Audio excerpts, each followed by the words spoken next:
నేనైతే మరణిస్తున్నా, నేను చచ్చిపోతున్నా. నీవు నా తమ్ముడు ఉన్నాడు, నా తమ్ముళ్ళని కొనవి అనాథ హాస్టల్ వేసి వాళ్ళని తీసుకుపోయి ఏం చేయి, అనాథ హాస్టల్ వేసి నా చెల్లెని నా బిడ్డను తోలుకొని తల్లిగా తనకి వెళ్ళిపో, మీ అమ్మలో తను పోయి నువ్వు బతుకు, వాళ్ళని హాస్టల్ వేసి హాస్టల్ ఉంచు అని చెప్పి. అప్పుడు మా భార్య అన్నది, సూరయ్య ఎవరు మా అమ్మోళ్ళు 8 రోజులు అవుతారు, మా తల్లిగారు 8 రోజులు అవుతారు, ఎవరు మాకు వాళ్ళు 8 రోజులు అవుతారు అయ్యా, ఈ అందరం చచ్చింది అవుతాం కదా అని మా భార్య. అట్లంటే నేను చెప్పిన, ఇదిగో నేను ఎప్పుడైతే బతికేది నమ్మకం లేదు, ఊపిరి ఆడతలేదు, నాకు కడుపులో ఊపిరి తీర్చలేదు.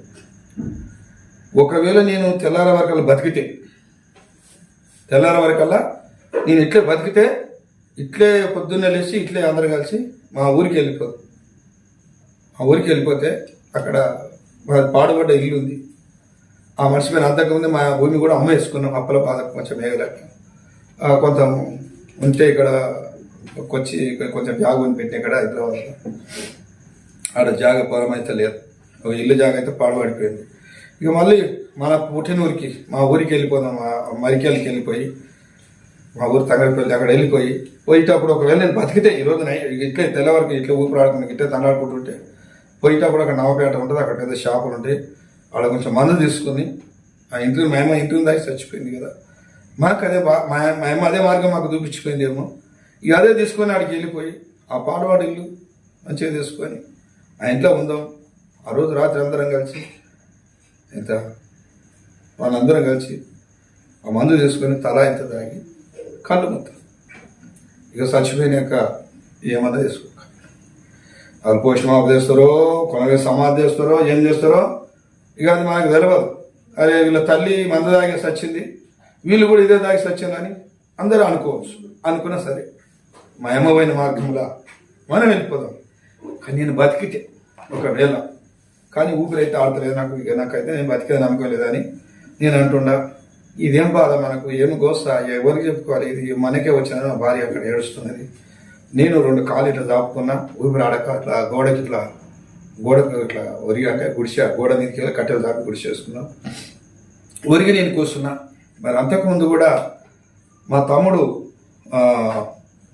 2-3 సార్లు పాశ్చర్యమని దొరికి వచ్చేవాడు, పాడదాన్ని పెట్టడానికి మా ఇంటికి. మా బాధను చూసి కోపం వచ్చి నేను పాశ్చర్యమని తిట్టినా, నా తమ్ముని కూడా తిట్టినా. దేవుని ఏం దేవుడు, ఏం కథ, నీ దేవుడు ఉంటే మాట్లాడను, ఇదే అడిగింది, నీ దేవుడు ఉంటే వాడు అనేవాడు ఒక మాట ఏంది, నేనేమన్నా అని, చూడరా మా తాత నాకు చెప్పిండు, విష్ణు ఈశ్వర బ్రహ్మ వీళ్ళు 3 దేవుళ్ళు అని చెప్పిండు, అవలోకంలో రాముడు ఉంటారని చెప్పిండు.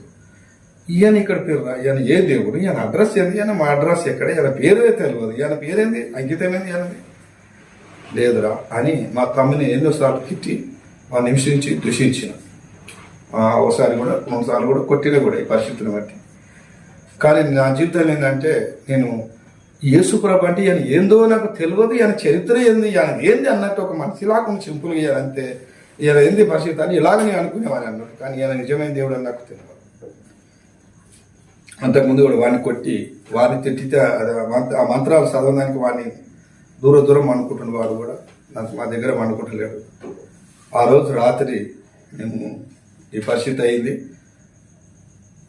అటు కాలు ఈరదాపి ఇక చేతులు సాపి నేను చాలా దుఃఖంలో ఈ మాట మా భార్యతో చెప్తున్నాను, బతుకుంటేనేమో అక్కడ వెళ్ళిపోతాను, ఇక నేను చచ్చిపోయినాక నీ దారి నువ్వు చూసుకో, లేదంటే ఈ గది ఆడికి వెళ్ళిపోయి తాగాను సాగు. ఇంతే 2 మాటలు నేను ఈ మాటలు చెబుతున్నా. అమ్మ పోతేనేమో అక్కడ పండి మీ నుంచి నా మనసు అక్కడ ఉంటుంది. ఈ మాటలు నేను చెబుతున్నా. రాత్రి 11:30కి వచ్చేసిన టైము సడల్మని ఇలాగా ఆ గుడిసె, మేము కరెంటు లేదా గుడిసెలా దీపాలు సీసాలకు మూగుడలు పెట్టి ఒకళ్ళు కొట్టి బత్తీలు ఎక్కించి పెట్టుకుంటున్నాను అన్నట్టు, చిన్న ఎర్రగా దీపం అంటున్నాయి. అటువంటి ఇంటిలా సడల్మని పట్ట పగులు ఏమొచ్చేసింది, ఎగులు అనేది వచ్చేసి ఆమె రైతులా సడల్గా ఎలుగు వచ్చేసినప్పుడు ఆ ఎలుగంత ఎట్లా అయిందంటే ఇప్పుడు ఈ తీగలు ఇట్లా ఇంతకన్నా ఎక్కువ అది ప్రకాశిస్తుంది ఆ ఇల్లు మొత్తానికి. గుడిసె నా చిన్న ఇంత గుడిసె. సడన్గా ఎలుగు వచ్చినప్పుడు ఆ ఎలుగుకు తట్టుకోలేక మేము చూడలేకపోతున్నా ఎలుగుని. మరి మా భార్య, మా పక్కన మా బిడ్డ పక్కన మా భార్య మా చెల్లెలు, మా తమ్ముడు లైన్గా వండుకున్నాం ఇట్ట. మరి వాళ్ళైతే మా పిల్లలు కొంచెం మేలుకున్నారు. కానీ మా భార్య ఇద్దరం మాట్లాడుకుంటున్నాం, ఇక చచ్చిపోయే పరిస్థితులు మాట్లాడుకుంటున్నాం. ఈ 2-3 రోజులు నేను చెప్తున్నా. ఆ సడన్గా మనే ఆ ఎలుగు వచ్చేసినప్పుడు ఇక మా భార్య ఆ ఎలుగు వేసి అని ఇట్టే నా పక్కన ఇట్లే పడుకుంది, పడిపోయింది. నేను మాత్రం చూస్తున్నా కానీ కడుపు ఉబ్బింది, బాగా కాలు దాపుకొని ఎప్పుడు వంగని మోకాల ఆ రోజు నేను సడన్గా మోకాల మీద కూర్చోవటం అయిపోయింది. దేవుడే నన్ను కూర్చోబెట్టింది మోకాల మీద. అవునా, ఆ దేవుడే నన్ను మోకాల మీద కూర్చోబెట్టినప్పుడు నేను ఆశ్చర్యపడుతున్నా ఎలుగుని చూసి. ఏంది ఇది ఎలుగు ఇట్లా వస్తుంది, ఏమి ఎలుగుది అట అని ఆ ఎలుగు దిగు బాగా చూద్దామని చూస్తాను. ఏంది ఏం కదా అని చూస్తున్నా. ఆ ఎలుగు లోపల ఇట్లా పొగురు తెల్ల ఒక తెప్ప ఇట్లా తిరిగినట్టు ఆ తెప్ప ఇట్లా తిరుగుతుంది అక్కడ ఇంత మధ్యలో ఆ ఎలుగుల. ఆ తిప్పినప్పుడు నేనేమంటున్నానంటే, ఎవరు నువ్వు అన్న, ఇదేందో ఎక్కడికి వెళ్ళి వచ్చింది, ఇక ఏదో వచ్చింది నాకు తెలుస్తలేదు, ఎవరు నువ్వు అని అప్పుడు గట్టిగా మాట్లాడినప్పుడు ఆ ఎలుగు లోపల దర్శనం వచ్చేసి అంత దూరాన ఆ ఎలుతిరిలో ఆయన ప్రకాశిస్తున్నాడు. ఆయన కళ్ళల్లో ఎర్రటి అగ్ని జాలల్లో మంటలు ఉన్నాయి. తెల్లని ఇంత గడ్డం ఉంది ఆయనకు. ఆయన వస్తువులు ఆ బట్టలు మెరుస్తున్నాయంటే ఎంతో మన చెప్పనిక చేతగా అంత మెరుపుదలమైన బట్టలు. ఆమేన్. ఆయన ఇంతవరకు కనిపిస్తున్నాడు. ఎలుగు చూస్తున్నా. నేను ఎప్పుడు ఊగేటోని గాను, బాగా అంతకుముందు తాగు భయంగా ఇట్లా నా శరీరం తట్టుకోలేక ఊగుతుంది, వణుకుతుంది, మోకాల మీద వస్తుంది. ఏంటి ఇట్లా వణుకోబడితే ఇట్లా ఊగబడితే అని మళ్ళీ ఒకసారి గట్టిగా ఎవరు నువ్వు అని అడిగిన గట్టిగా. అప్పుడు ఆయన అన్నాడు సన్నదని. ఎట్లా అంటే వర్షాలు కొట్టినప్పుడు నీళ్ళు పారుతుంటే కినకిన ధని అని వస్తుంది, అంత ఐసు లాంటి ధని అంతే. ఆ ధనిలో చూస్తూ ముసి ఆయన నవ్వుతున్నాడు. పెద్దల మీద అంతే నవ్వున్నది. ఆ నవ్వుతూ ఆయన ఇట్లా చేయి పెట్టిండు. ఇట్లా చేయి పెట్టి తలకాయ ఇప్పుతున్నాడు, రెప్పలు కొడుతున్నాడు. కానీ గుడ్లా చూస్తేనే అగ్ని ఎర్రగా జాలల్లా మంటలు మండుతున్నాయి. ఏంది ఆయన ఎవరు ఏం కథ అని. అప్పుడు నేను ఆయన దగ్గర చూస్తుంటే ఆయన అన్నాడు సన్నని స్వరంతో, నేను యేసు క్రీస్తుని నేను అన్నాడు. ఆమేన్. ఆమేన్. యేసు క్రీస్తుని నేను అన్ని ఎప్పుడైతే ఆ సన్నని స్వరం మనకి వినిపించిందో, నా శరీరం అనేది ఒక ఐసు నా మీదకి వచ్చినట్టు అయిపోయింది. ఆ మాట నా చెవిలో పడ్డప్పుడే ఐస్ వచ్చినట్టు అయిపోయింది. ఎప్పుడైతే ఆయన చెయ్యి గిట్లా పెట్టిండో, గిట్ల చెయ్యి చూపిస్తున్నాడో, నా మీదకి వెళ్ళి ఎట్ట లేచిపోతున్నాయి అంటే, పాడావు రెక్కలు ఉంటాయి చూడండి, అప్పుడప్పుడు పాడుపడ్డ ఇళ్ళల్లో యాప చెట్లకు మర్రి చెట్లకు ఆ 2 కాళ్ళు ఇట్లా తట్టబెట్టి అవి కిందికి ఏలాడవని కిర్ర కొడతాయి. మకాలు చూస్తే మనిషి మకాలు లాగుంటాయి. అవి నైట్ పోయి ఎరక తింటాయి. అట్లా ఉంటాయి. అటుకంటే పెద్దగా ఉండేవి అన్నట్టు. ఆ రీతి ఉండేవి.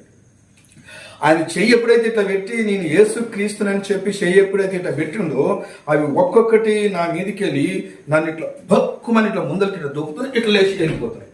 ఇట్లా దొక్కుతున్నాయి, ఇట్లా లేచి వెళ్ళిపోతున్నాయి. ఇట్లా దొబ్బుతున్నాయి. అయితే నేను ఇక్కడ చూస్తున్నా. దేవుడు మాత్రం అంత దూరాన్ని ఉన్నాడు ఆయన. ఈ గద్దరెక్కలాగా మన ఎగిరిపోతున్నాయి ఒక్కొక్కటి. ఏంది అని ఇలా చూస్తూనే ఉండా. ఇక నా మీదకి ఎన్నో అవి లెక్కలేనని వెళ్ళిపోయింది. అవన్నీ వెళ్ళిపోయినప్పుడే ఇక నా జీవితం ఎట్లయిపోయిందంటే, చచ్చిపోయి మళ్ళీ బతుకుతారు చూడు, అలాగా నా జీవితం అయిపోయింది. ఉల్లిగడ్డ మీద పొరలన్నీ తీస్తే నడమ ఒకటి ఉంటుంది చూడు, గూవం అట్లా ఉంటుంది చూడు, అట్ట మిగిలిపోయినట్టు అయిపోయింది. ఇక ఈ కంటి గుంట కన్నీరు పోతుంది, ఈ కంటి గుంట కన్నీరు పోతుంది. ఆమేన్. అప్పుడు ఎట్లయిపోయిందంటే, ఒక సంచి క్వింటల్ బరువు నా మీదికి వెళ్ళి, బరువు ఉంటుంది చూడు, క్వింటల్ బరువు అట్లా మొత్తం వెళ్ళిపోయింది. అల్కగా ఎంత గాల్లె కాదు, ఈ నా జీవితం ఆకాశం అంత ఎగిరంత బలం వచ్చేసింది. ఆమె ఆకాశం అంత ఎగిరిపోయి బలం వచ్చేసింది. ఇక అప్పుడు ఎక్కువ కూగుతున్నాయి, మోకాల మీద కూర్చొని తట్టుకోలేకపోతున్నాయి ఎలుగుకు. ఏంది, ఎవరు నీవు, యేసుక్రీస్తువా అని అప్పుడు నేను అన్నా, ప్రభువా ప్రేతులో. అప్పుడు నా తమ్మునితో పెట్టుకున్న వాదం నాకు జ్ఞాపకం వచ్చింది. ప్రేతులో అప్పుడు నేను అన్నా, అయ్యా యేసుక్రీస్తువా నువ్వు? అయ్యా నేను పాపాత్కుడను, నేను సర్వ పాపాత్కుడనయ్యా.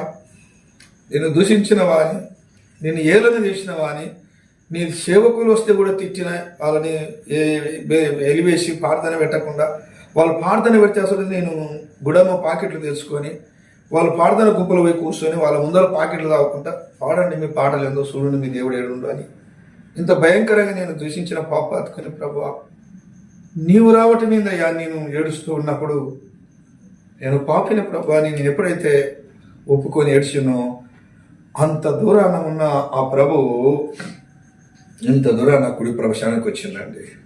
ఆమేన్. కుడి ప్రవేశానికి వచ్చిండు. ఇక అప్పుడు ఆయన కాళ్ళు కనిపిస్తున్నాయి, ఆయన బట్టలు కానిస్తున్నాయి, ఈ గాలి ఆయనకు కుడిసి గాలి మీద కూర్చున్నాడు. ఇక నేను పాపిన ప్రభాని ఎప్పుడైతే నేను ఒప్పుకున్నాను, ఇంత దూరానికి ఆ ప్రభు వచ్చిండు. ఇక ఆయన ప్రకాశిస్తుంటే ఇక నాకు ఆనందం తట్టుకోలేకపోతున్నా, ఆ ఉద్యమం ఊగుతున్నా ఇట్లా మోకాల మీద కూర్చొని. ఇక ఎమ్మడే నా మెడకు చూసిండు. నా మెడకు ఏంటి అంటే ఆ వీరాంజనేయులు తాయితేడు కట్టుకునేవాడిని. ఈడ వీరాంజనేయులు తాయిత ఇంత దొడ్డు నల్ల దారానికి ఆ తాయితల షెప్లు దింపుకొని ఆ తాయిత కట్టుకునేవాడిని. పిక్కర్లో తాయితలే, ఈ నడుము కూడా తాయితలు కట్టుకునేవాడిని, అన్ని తాయితలు ఉండేవాడిని. అప్పుడు దేవుడు నన్ను ముట్టకు నా మెడకి ఇట్లా చూసినప్పుడే అప్పుడు ఇక నేను అన్న ప్రభా, ఇక నువ్వు వచ్చినాక ఇవన్నీ నాకు ఎందుకు నాయనా అని ఆయన ముందర ఇట్లా వంగవాడి ఇట్లా ఊపుకుంటూనే హాట్ అని తెంపేసాను, దండ తీసి పక్కకెట్టేసి.